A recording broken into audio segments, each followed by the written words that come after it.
March 31st, 1922.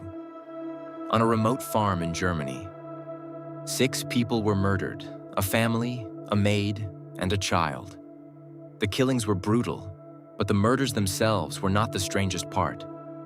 Because after the family died, someone stayed behind. Someone fed the animals, ate the food, and remained at the farm for days. The killer did not flee. The killer lived there. This is the mystery of the Hinterkaifeck murders, one of the most terrifying unsolved crimes in history, and one of Germany's greatest mysteries. The farm was called Hinterkaifeck, a small, isolated property in Bavaria. It sat deep in the countryside, surrounded by forests and fields. The nearest neighbors lived far away. The Gruber family lived there. Andreas Gruber, his wife, Cäzilia, their widowed daughter, Victoria, her 2 children, 7-year-old Cäzilia and 2-year-old Josef. A new maid had also recently arrived. Her name was Maria Baumgartner. She had been on the farm for less than a day. All 6 would soon be dead. But the mystery may have begun even earlier. Several strange events occurred before the murders, events that still disturb investigators today. Days before the killings, Andreas discovered footprints in the snow. The tracks led from the forest toward the farm. But there was something strange. There were no footprints leading away. Whoever arrived never seemed to leave. Then another unsettling incident occurred. The family heard footsteps in the attic, repeatedly. Andreas searched. He found no one. Then keys began disappearing. A house key vanished. No explanation existed. Then came perhaps the creepiest detail. A newspaper appeared on the property. No one in the family subscribed to it. No one knew where it came from. The farm seemed to have an invisible visitor. Someone watching.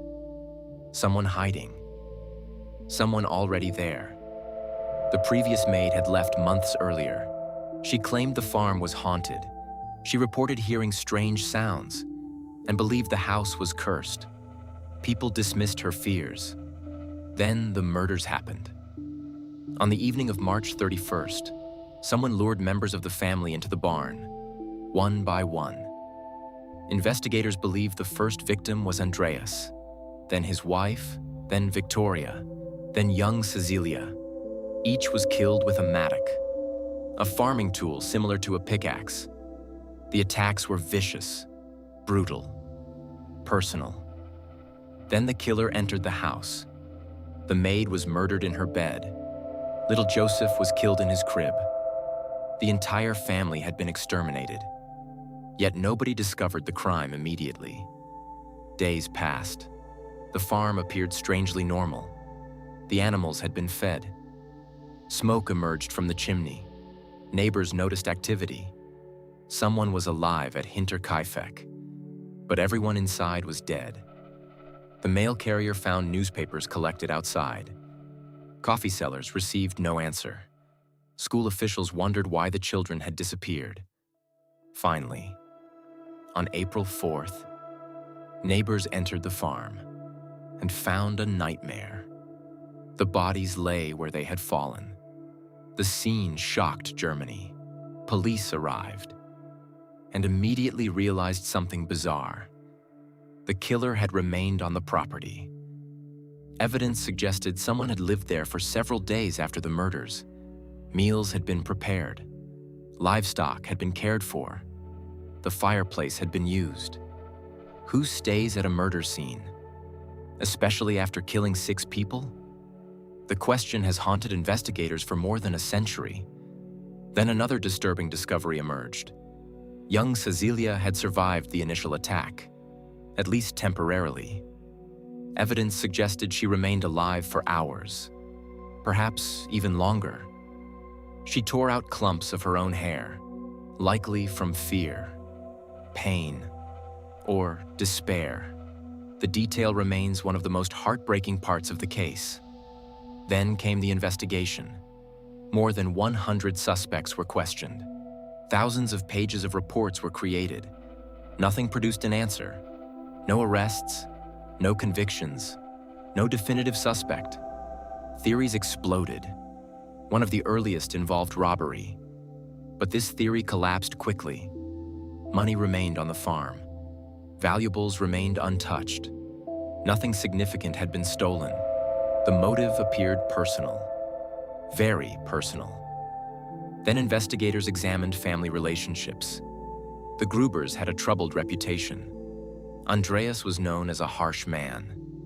The family had experienced scandal. Rumors circulated about abuse, about forbidden relationships, about conflicts with neighbors. Some believed these tensions led to murder.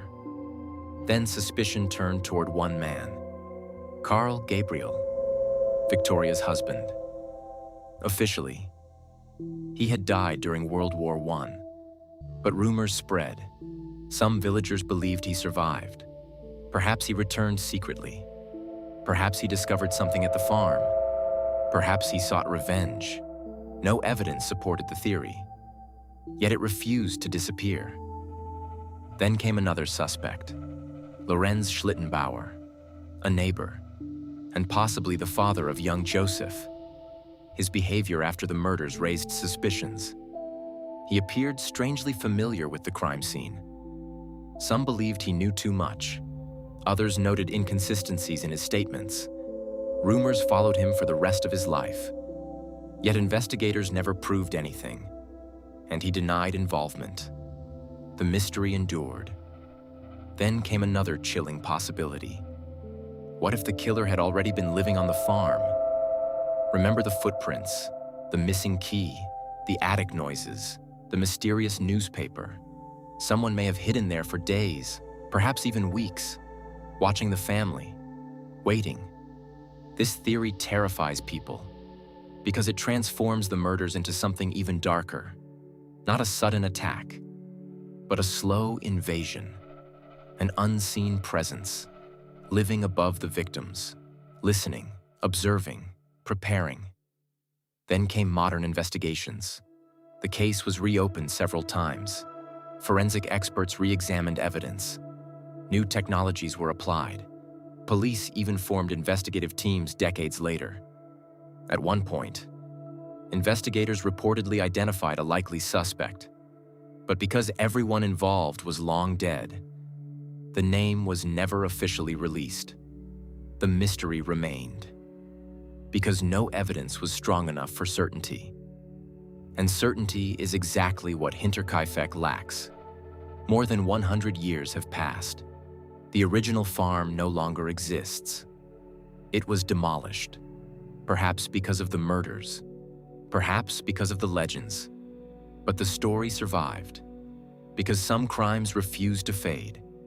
A remote farm, footprints leading nowhere, noises in the attic, a missing key, 6 brutal murders, and a killer who stayed behind, fed the animals, cooked meals, and lived among the dead.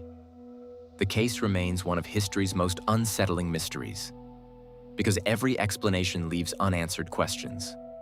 Who hid at the farm? Why were the victims lured one by one? What was the motive? And perhaps the most terrifying question of all, what was the killer doing during those days alone at Hinterkaifeck, surrounded by 6 bodies and absolute silence?